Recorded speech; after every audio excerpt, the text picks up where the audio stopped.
nazmuların Dörgeyli Abdullah Hacı ve Muhammed Murad Hacı'nı nazmu sunatın amaga sizin çakırabız, karşılagız bulanı.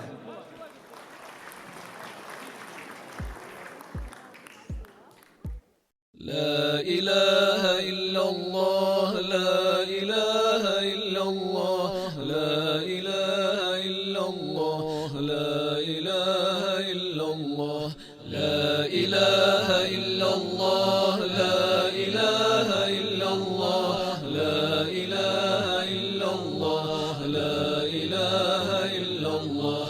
Allah qadir her maktavucu bizin yaratgan, din İslam'a tüzetip azalda kalem tartgan.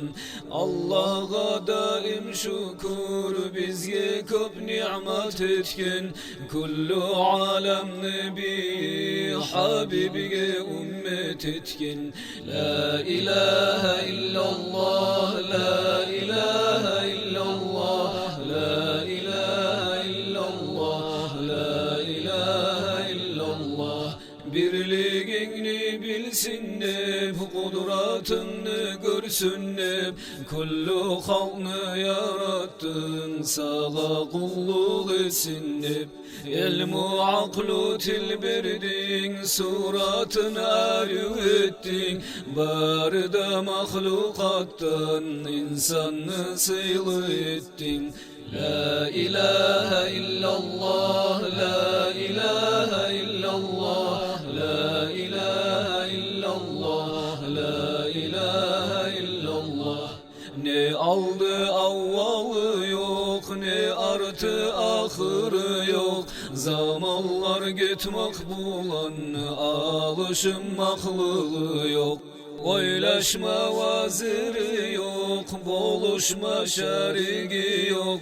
Karşı turup davet mi, kudratı var kişi yok. La ilahe illallah, la ilahe illallah, la ilahe illallah, la ilahe illallah.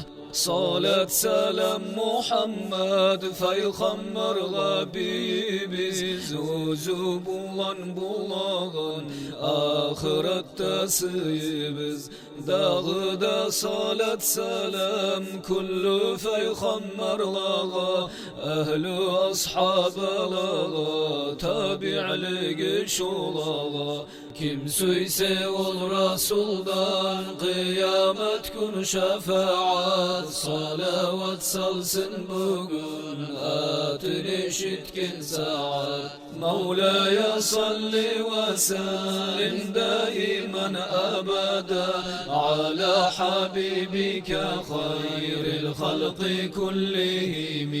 Mevla'ya salli ve sellim daiman abada, ala habibike hayril halqi kullihim.